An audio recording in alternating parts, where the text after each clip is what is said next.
Hi, this is Dave Setter. It's spring of the year 2020, and I'm here to share with you an example of how landscape painting and nature poetry can relate to one another.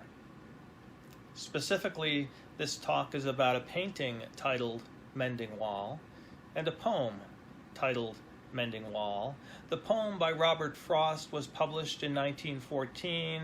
The painting by Chester Arnold is part of a current exhibition, Landscape Awe to Activism, currently on view virtually at the museums of Sonoma County and Santa Rosa.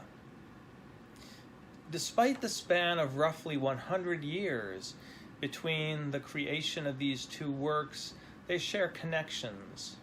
Frost's poem is early modernist, and in keeping with that movement, it sought to challenge romantic cliché. It can be said that landscape painting has experienced a similar shift. In the notes to the exhibition at the museums of Sonoma County, curator Jeff Nathanson writes, "With the advancement of science, global exploration, industrialization, and the societal changes that have occurred, artists' relationship to the land, nature, and representation of landscape shifted." The scale of the two works differs. Frost's poem is about two neighbors arguing the pros and cons of fences and rock walls of relatively modest scale in a rural landscape. In contrast, Arnold's painting depicts a massive concrete wall several stories high. The mending going on requires a crew of laborers, and the painting appears to be set in an apocalyptic time rather than the bucolic times featured in Frost's poem. Nevertheless, the reader can hear social criticism in Frost's poem that echoes to this day in the lines, "Before I built a wall, I'd ask to know what I was walling out, and to whom I was like to give offense."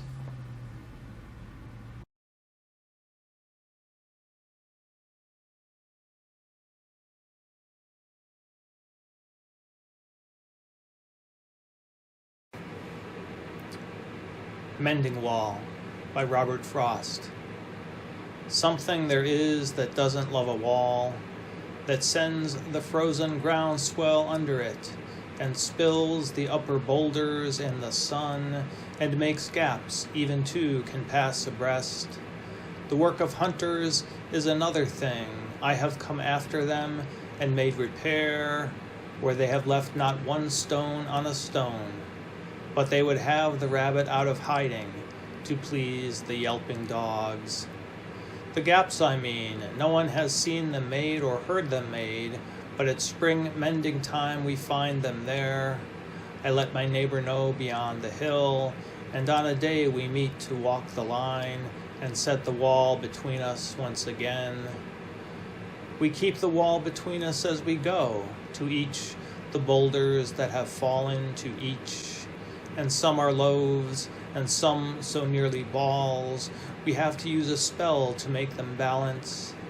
Stay where you are until our backs are turned. We wear our fingers rough with handling them. Oh, just another kind of outdoor game, one on a side. It comes to little more. There, where it is, we do not need the wall. He is all pine, and I am all apple orchard. My apple trees will never get across and eat the cones under his pines, I tell him. He only says, good fences make good neighbors. Spring is the mischief in me, and I wonder if I could put a notion in his head. Why do they make good neighbors? Isn't it where there are cows? But here there are no cows. Before I built a wall, I'd ask to know what I was walling in or walling out, and to whom I was like to give offense. Something there is that doesn't love a wall, that wants it down. I could say elves to him, but it's not elves exactly, and I'd rather he said it for himself. I see him there, bringing a stone grasped firmly by the top in each hand, like an old stone savage armed. He moves in darkness, as it seems to me, not of woods only and the shade of trees. He will not go behind, his father's saying, and he likes having thought of it so well. He says again, good fences make good neighbors. All photos used in this video clip were taken by me, Dave Setter, with the exception of the photo of Robert Frost, which is in the free use public domain. Images of Chester Arnold's painting Mending Wall are used here in a limited educational context. For a true sense of the scope of this work of art, viewers are encouraged to view the painting in person at the museums of Sonoma County and to visit the artist's website.